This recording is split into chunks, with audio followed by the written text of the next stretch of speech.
Hai guys, Assalamualaikum dan selamat sejahtera. Welcome back to Zuku at Home untuk part 2. Hari tu kita buat reptile untuk part 1. Kalau anda tengok apa? Belum tengok lagi? Tak nak kawan korang lah. Okey, so sebenarnya kalau korang tak tengok lagi part 1, please tengok Kita dah riliskan video kita dekat dalam YouTube channel kita. Tengok nanti kan kita akan share kat bawah ni. Ada link dia untuk tengok part 1. So sekarang ni kita akan fokuskan kepada part 2. So haiwan dia pun sama juga, kita akan fokus kepada 3 reptile. So kalau nak tengok, jom lagi guys, jom. Alright guys, so sekarang ni kita dah sampai kat Rim Reptilia. So dalam ni lah kawasan untuk reptile dan amphibians yang kita ada. So dekat dalam zoo negara Malaysia, kita mempunyai 49 spesies untuk reptile. So juga ke dalam ni kita ada population dalam kita untuk reptile haiwan dia, kita ada mempunyai 279 spesies.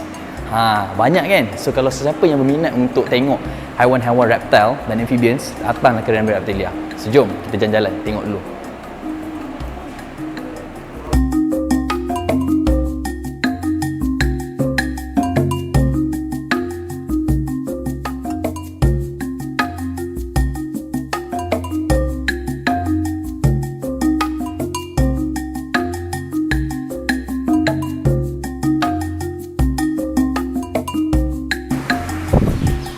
Guys, so itulah dia kawasan untuk Rim Reptilia. So kat sekarang ni pun kita dah sampai dah, kita dah bawa cover untuk haiwan-haiwan kat dalam ni. Tak adalah cover, kita tunjuk je macam mana, berapa banyak spesies yang kita ada. Okey, sekarang ni kita nak fokuskan kepada kita punya haiwan-haiwan superstar tu. So apa lagi guys? Inilah dia, kita sampai dekat haiwan kita yang pertama. Tu dia guys. Tu dia, nampak tu. Itulah dia kita punya estuarine crocodile. Ni nama dia Usop. Usop di atas tu, yang di atas ni darat tu, dan juga di dalam laut, dalam air tu. Tu dah dia dipanggil Minah.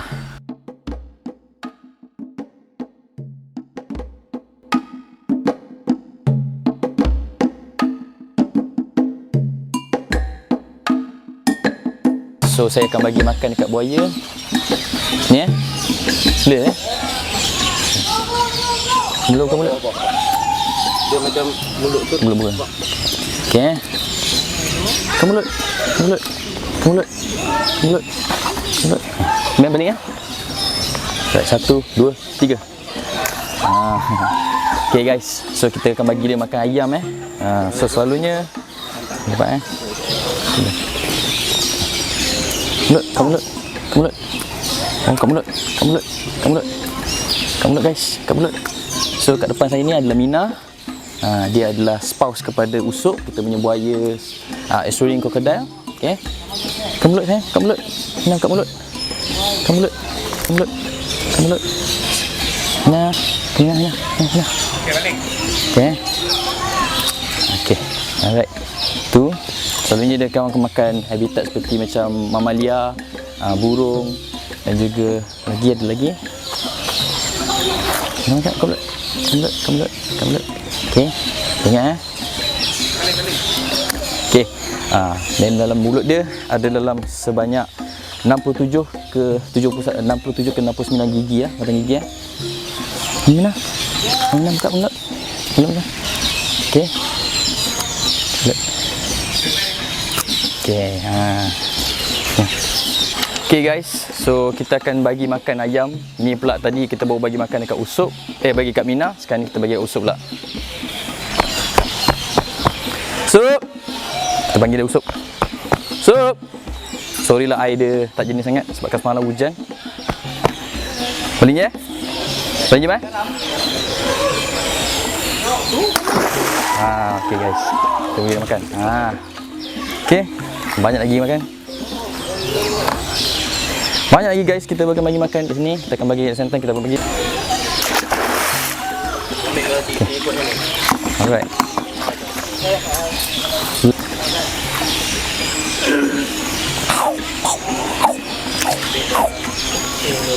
One, two, three.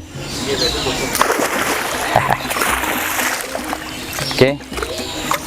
Lagi banyak lagi guys. Minah lah Minah. Depan. Minah.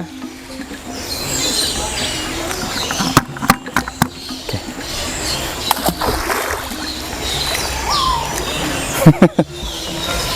Okey, dah dapat dah. Kita tengah mengeram sikit. Pergi. Sup. Alright. Buaya tembaga ataupun estuarine crocodile adalah reptilia yang terbesar di dunia dan sering kali dikatakan paling berbahaya kepada manusia.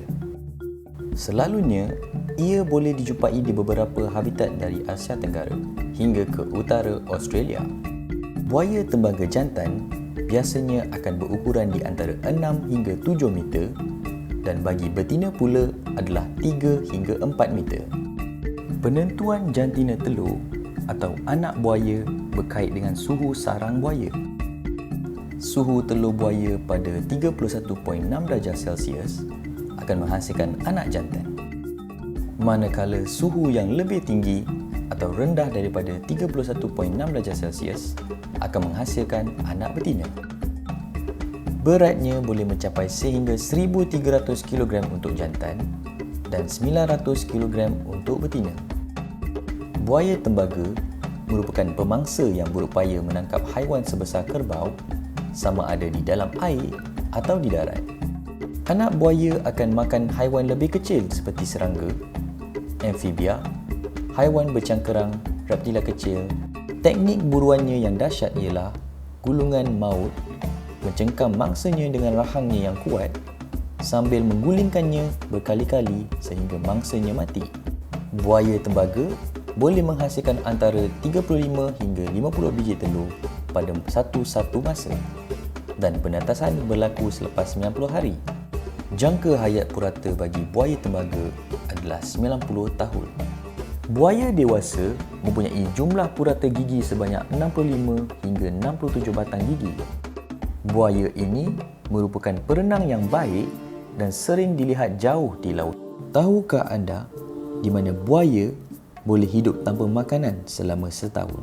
Selalunya, ibu buaya akan menjaga telur sampai dia menetas. Dia akan simpan bayi di dalam mulut dan dia akan menjadi sangat agresif bila bersarang.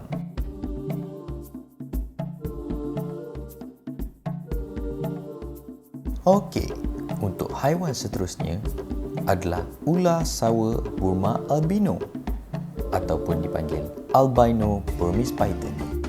Ular sawa Burma albino adalah ular yang tidak berbisa. Ia adalah salah satu daripada 5 ular terbesar di dunia.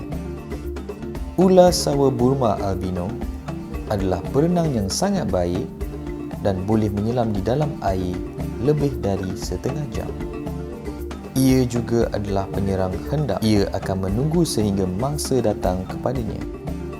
Adaptasi dalam sistem pencernaan yang fleksibel terhadap perubahan pemakanan yang disebabkan oleh tabiat puasa. Ia mempunyai lubang haba yang berfungsi sebagai haba penglihatan untuk memudahkannya mengesan mangsa yang berdarah panas. Jangka hayat bagi ular sawa Burma albino adalah 20 hingga 25 tahun purata. Tempoh pengeraman bagi telur ular sawa Burma albino adalah 60 hingga 90 hari. Tahukah anda, ular biasanya hanya mempunyai satu paru-paru, tetapi ular sawa mempunyai 2 paru-paru.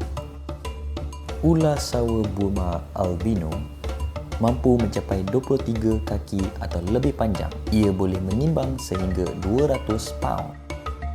Ular sawa adalah pembatas yang bermaksud bahawa mereka akan membunuh dengan melingkarkan badan mereka di sekeliling mangsanya dan merahnya sehingga ia mati lemas.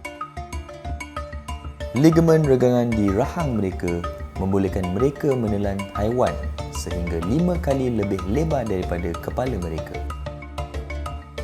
Albino Burmese python boleh dijumpai di hutan hujan berhampiran sungai, padang rumput, paya dan juga kaki bukit berbatu.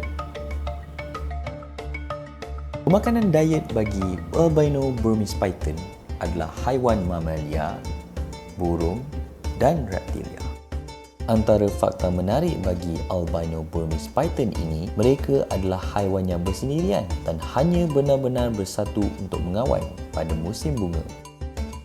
Selalunya, Betina akan memastikan telur mengeram mereka hangat dengan mengecut atau mengecutkan otot mereka dengan cepat, seperti yang kita lakukan apabila kita menggigil.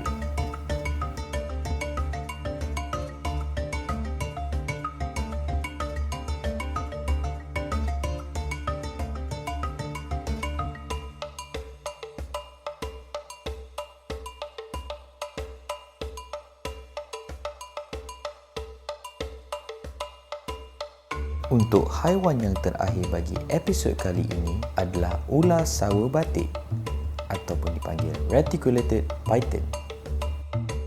Ular sawo batik atau reticulated python adalah ular yang tidak berbisa. Ia juga adalah ular terpanjang di dunia.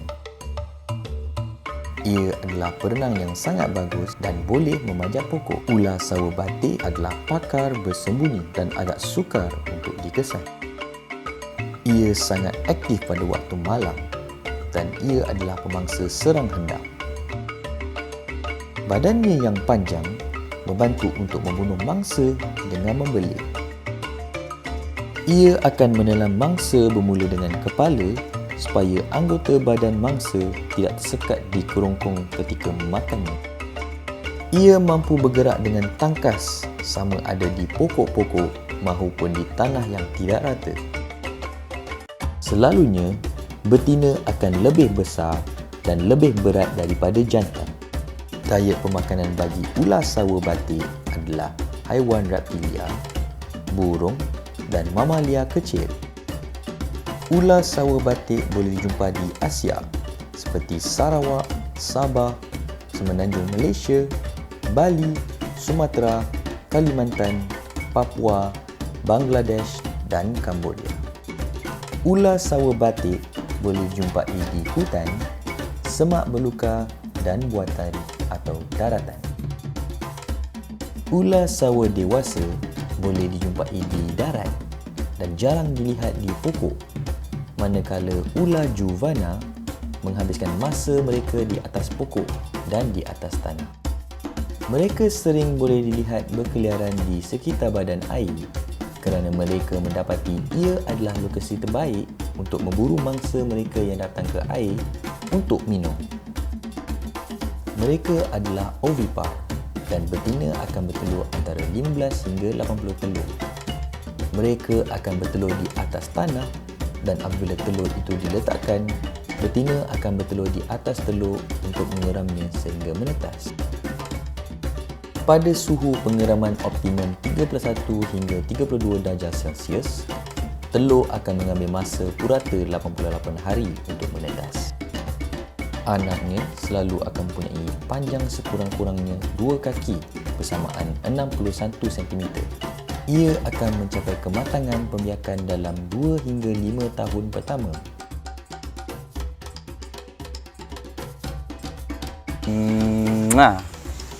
Oh, hai. Okay, so sekarang ni kita dah sampai dekat kita punya ending untuk kita punya Zuku at Home episode kali ini. So, kami hendak berterima kasih kepada semua yang telah pun nonton dan sentiasa saksikan kita punya video Zuku at Home. Okay, jangan lupa untuk like, share dan subscribe kita punya episode kali ini. Okay, kalau anda miss episod-episod yang sebelum ni, macam bersama dengan Alicia ni, tengoklah kat dalam link kita, dekat kita punya video, dekat dalam Zoo Negara punya YouTube channel, kita ada episod bersama dengan Alicia dan juga Rio. Banyak lagi haiwan yang kita ada. Okay, jangan lupa untuk like, share dan subscribe. Lagi sekali saya mention, okay, jangan lupa untuk follow semua social media kita, Facebook dan juga Instagram. Okay, dan juga kita punya yang terbaru, TikTok. Alright, TikTok. Siapa-siapa yang ada TikTok, follow lah kita punya semua social media. Alright, so bye-bye. Say bye-bye Alicia.